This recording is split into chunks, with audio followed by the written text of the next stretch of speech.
Ah c'est bon, ready? Bah c'est plutôt toi qu'il faut le demander là en fait. Ça va, ça fait que 10 minutes, c'est pas comme si ton temps était précieux. Bonjour, comment t'appelles-tu? Salut, je m'appelle William. William, et ton nom de scène? Tilacine.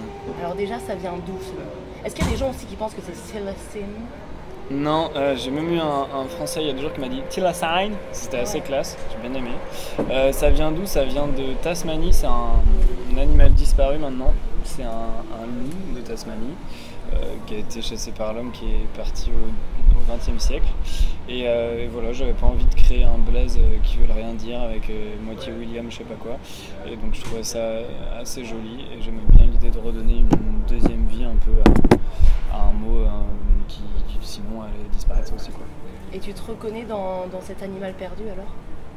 Ben pas trop, j'ai un peu moins de poils quand même, c'est cool d'ailleurs. Et non, c'était vraiment plus sur l'esthétique et l'idée, j'ai accroché sur le mot direct et je trouvais ça vraiment intéressant de faire ça plutôt que d'inventer un truc, quoi.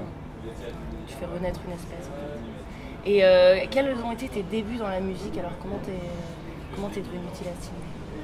Les tout débuts, c'était vers 5-6 ans, je crois, au saxophone. C'est le premier instrument par lequel j'ai commencé, donc en formation classique. J'ai fait de l'orchestre aussi, je suis passé par le conservatoire et tout, et du coup je suis passé un peu de jazz après. Après j'ai commencé à jouer dans des groupes en mode collège-lycée, quoi. Et je suis passé à l'électro assez tardivement, période quand j'étais aux Beaux-Arts en fait, j'avais envie de faire quelque chose d'un peu plus personnel, quelque chose où je suis vraiment content, où je peux aller un peu plus loin, quoi. Et moi je m'intéresse à quel était le nom de ton groupe au lycée. Ah ouais, on se demande tous. Sérieux, vous avez pas de nom? Si, il y en avait un, ouais. Mais c'est une autre histoire. Ah ouais? Oh, tu pourrais nous révéler ça quand même. Eh ben non. Oh ben non. Oh là là, bon. Peut-être un jour. Et c'est quoi? Est-ce que donc dans tes morceaux il y a beaucoup de saxo? C'est toi qui es derrière le saxo sur tes morceaux? Ou du coup maintenant comme tu as plus de boulot, t'as engagé un saxophoniste? Ah ouais, carrément, genre j'ai commencé par le saxo mais du coup j'ai embauché quelqu'un d'autre parce que bon, un an ça suffit pas. Non, au total j'ai dû sortir que 2 morceaux avec du saxo et évidemment oui, c'est moi qui le rejoue et puis j'en joue toujours en concert. Ce que j'aime beaucoup moi en fait dans le saxo, c'est le fait de pouvoir improviser, de partir complètement en live et d'avoir rien d'écrit, quoi. Et c'est quelque chose qui est en live qui est vraiment intéressant, donc je le ressors à chaque fois, quoi. Et est-ce que tu t'amuses avec d'autres instruments? Bah non, pas trop, parce qu'en fait c'est vraiment ce qui est intéressant avec le saxophone, c'est que vu que j'ai commencé très tôt avec, maintenant je le maîtrise bien, donc j'ai pas besoin de réfléchir, quoi. Après je m'amuse avec des machines que je transforme en instruments, des trucs comme ça, mais pas non, je sors pas du violon, quoi. Et comment tu décrirais ton univers? Dans quel genre de voyage tu nous proposes à travers ta musique?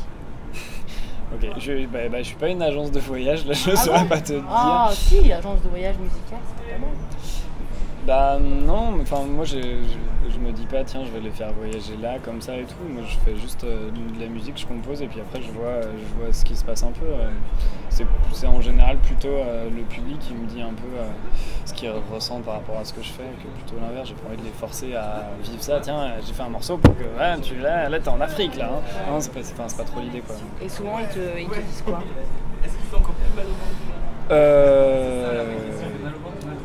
C'est une bonne question. Qu'est-ce qu'ils me disent?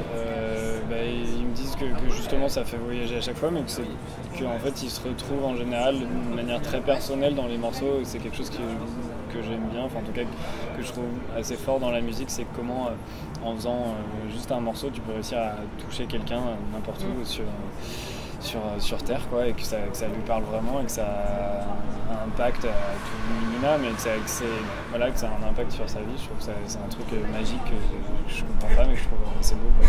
En plus comme c'est beau, c'est beau, et en plus comme c'est un homme qui improvise, tu peux voir un peu la réaction du public et improviser pour les envoyer tu veux sur leur réaction.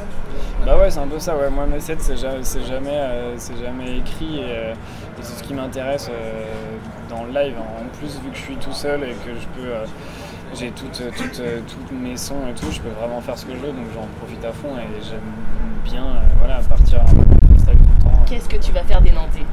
Est-ce que tu tu vas leur mettre la misère un peu. Bah, en fait, ça dépend de ce qui se passe. C'est même le problème, c'est que avant de monter sur scène, je sais même pas trop parce que des fois, on se dit bon, alors là, je vais jouer assez tôt, donc peut-être quelque chose de calme. Et ça se trouve, ils vont être complètement déchaînés, donc je vais pas faire du tout quelque chose de calme. Donc là, tu sais pas à quelle heure tu vas passer? Ah si, je sais alors que je joue. Si. Où ça? À quelle heure? Et où? À 21h15 là, le nef. Pas sur l'éléphant. Non, c'est pas prévu. Non. Et tu l'as vu l'éléphant? Oui, je l'ai déjà vu. J'aimerais pas mixer sur l'éléphant. Tu peux dire non. Oui, bah je sais que je peux dire non, merci. Je t'en prie. Bah si, ça peut être cool. Si. On va leur demander. Je les contacte. Si je te dis Transsibérien, tu me dis? C'était trop bien. C'était quand? C'était fin mai. Fin mai jusqu'à début juin. Est-ce que tu peux me raconter un résumé de ton voyage transsibérique? Ouais. Je sais pas si ça se dit transsibérique, mais ouais, bah en fait c'est, je suis parti pendant un peu plus de 2 semaines. L'idée, le défi que je m'étais lancé, c'était de composer vraiment dans le train quelque chose, donc un CD, un EP, un album, je savais pas trop. Au final, je suis revenu avec un album parce que c'était trop cool et donc j'ai beaucoup composé.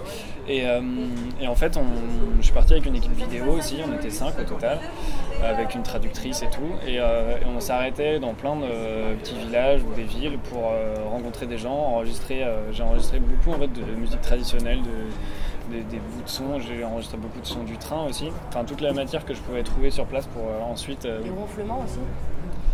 Non. Non. Ça aurait pu, hein. Ouais, ça aurait pu, mais c'est moins inspirant, je trouve. Ouais. Si, tu vois, l'inconscient, tout ça. Ouais. Bref, ouais.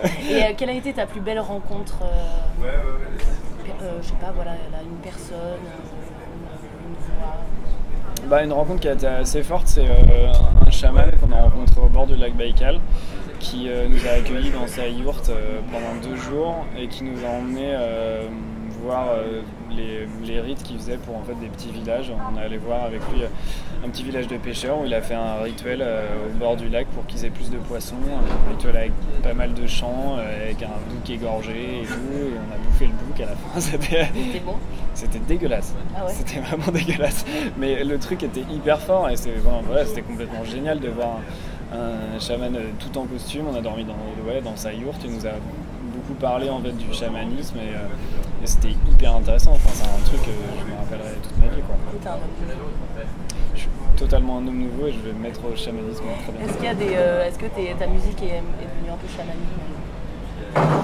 Non, pas trop. Après, j'ai fait un morceau avec sa voix, du coup, qui s'appelle de manière très originale Chaman. Ah, c'est beau. Bah au moins, c'est bien. Ouais, c'est ça. Et ouais, donc j'ai utilisé des bouts de voix d'une cérémonie qui était hyper belle et j'en ai fait un morceau après, quoi. Et on va les écouter ce soir? Non.